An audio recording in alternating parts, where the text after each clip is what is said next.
This week, we're going to talk about the customer environment and how that relates to customer service.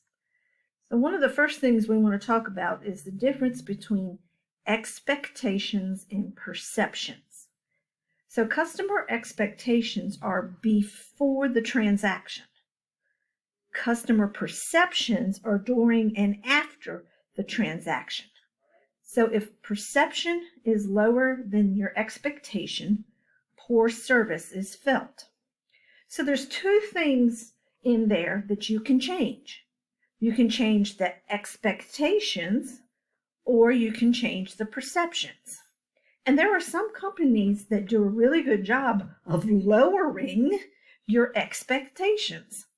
Nobody goes to McDonald's expecting a 5-star meal.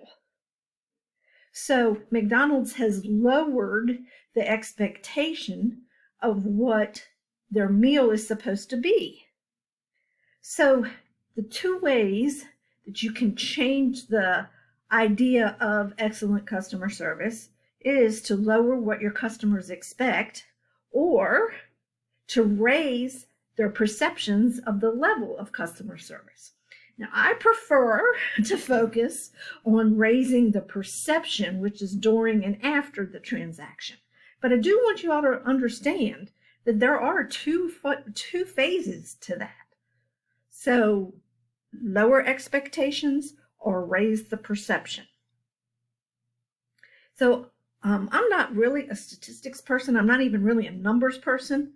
But I really thought that this was a great statistic, and this is from the Small Business Administration, so this is not some fly-by-night company. This is, a reputable business, or actually it's a government agency. 70% of customers left because of perceived non-caring staff, and only 14% left because of product dissatisfaction. So I want you all to just stop and think about this. Only 14% of your customers are going to leave because they don't like your product. You could be selling dog poop, and as long as you have a perceived caring staff, customers are going to come.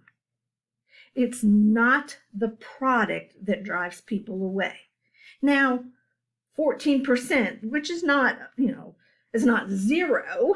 So there are still some people that are going to leave because they don't like the product, but it is a very small amount considering how many people will leave your company because of the way they perceive your staff.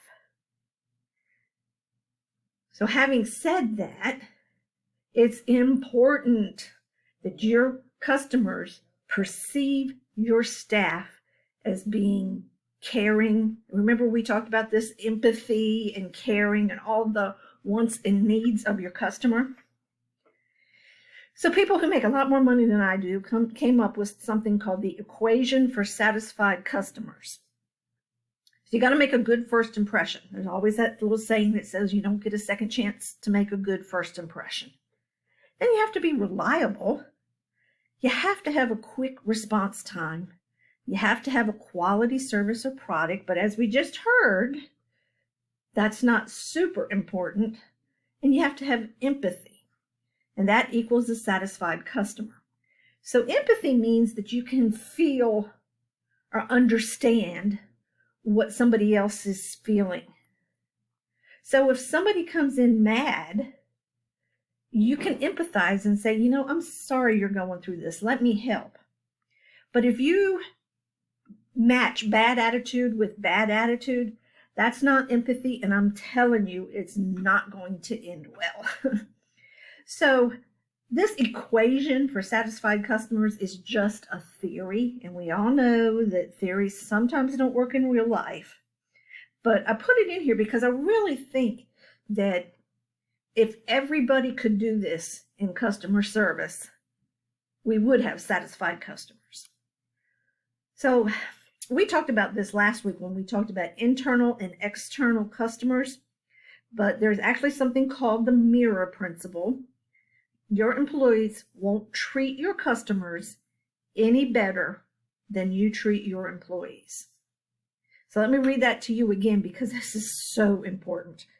Your employees won't treat your customers any better than you treat your employees. So in other words, if you treat your employees like crap, that's what they've learned, and they're going to treat your customers bad. So I don't think I've told this class this, but there's a saying, this is especially true in the human resource world, but there's a saying that says people don't quit their jobs.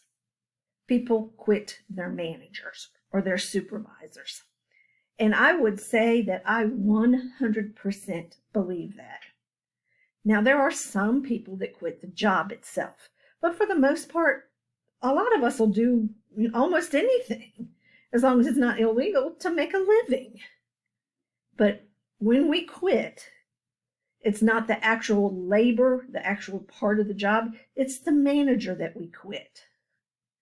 So all of you are going to go on to be managers and supervisors. I know that. I just know that in my heart. So I want you all to understand the mirror principle. Your employees won't treat your customers any better than you treat your employees. So if you're going to yell and stomp your feet and cuss and carry on with your employees, you're teaching them how to treat your customers. So the baseline standard of service. Lots of people do surveys and they interview customers, and you all may have even heard like secret shoppers and stuff like that. And if you're around customer service and a lot of the, I guess you'd call research that goes on along customer service, they will talk about the baseline standard of service. So this is the minimum level to satisfy your customers under ordinary circumstances. So that's all good and well, and I get that, okay? It's really not that hard to understand. What do you minimally have to do to satisfy your customers? But I also want to note that how often is ordinary in today's business world, okay? How many of us have gone in someplace where it's been short-staffed and there was just nothing they could do? I went to the pharmacy the other day, and the pharmacy was short-staffed. They had to close the drive-through because they didn't have enough people. And if there's one thing that I don't want messed up is my drug prescriptions, okay? I want people to get that right. So everybody is short-staffed right now. So do we live in an ordinary business world? So when we talk about the baseline standard of service, we all get it. It's the level to satisfy the customer's needs, okay? It's what the customers expect out of you. And above and beyond can be considered good customer service. And again, week 1, we talked about all of those, what they need, to be heard, to be understood, all of that kind of stuff. But when we start talking about research on baseline standards of service, I just want you all to kind of stop and think about, what is an ordinary business world right now, right? Because who knows?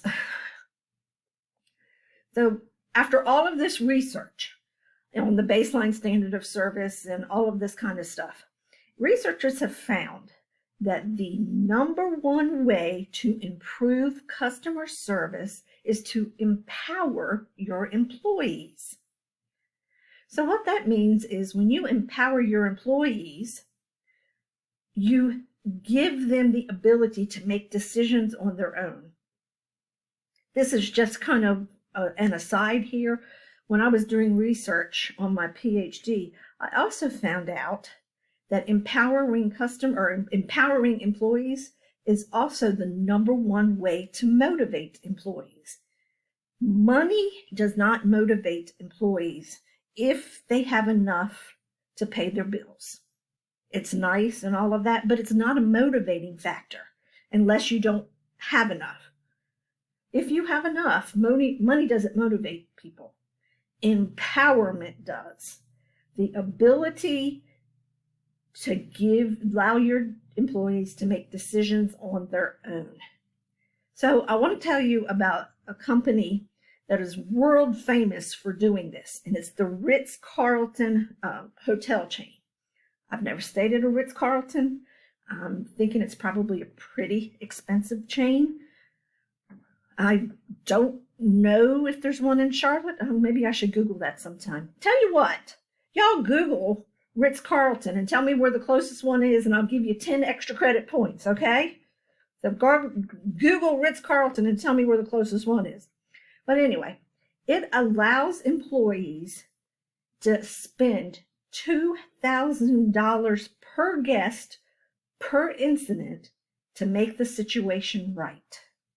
No approval needed, no fear of losing your job. The manager doesn't have to agree on how you spend the money. It just is. So I want you all to stop and think about that. Somebody comes to you and they're upset. I once stayed at a hotel out in Vegas and there was a power outage on my end of the hall. And they put me in the only other room they had, which was a suite. And that suite, I know, cost way more. My hotel room had a doorbell. That's how big my hotel room was. It had 3 bathrooms. It had a guest bathroom for people that came to your hotel room. I mean, this place, I'm not kidding, this place was bigger than my first apartment. It wasn't a Ritz-Carlton, but did they make me happy because the power went out? Absolutely. Okay. I went from, I think it was $90 a night hotel room to this great big suite. Was I inconvenienced because the power went out? Absolutely. But whoever made the decision to put me in a suite. Imagine just if you're doing customer service right now, if you didn't have to ask your manager if you could spend money to make make a customer happy. How much easier would that job be? Now, could there be fraud with employees trying to spend money? Absolutely. And I'm not even going to deny that, okay? Yeah, maybe the employee spends money they shouldn't. But it's worth it to Ritz-Carlton to keep their customers happy.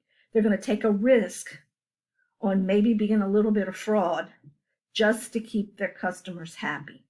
And they probably do a pretty good job of vetting employees and hiring the right employees so that they don't get employees that are going to scam the system. But I just really want you all to think about how great it would be if in your job, you didn't have to ask the boss. You could just say, here's what I can do for you. I'm sorry that it's happened. Here's a replacement, and here's a $10 gift certificate for your trouble. That's going to make people happy. So I only have 15 minutes to do the recording on this particular program. So I'm going to stop, and then we're going to go on to this part 2. And we'll talk about truths about customer service. So stay tuned for part 2.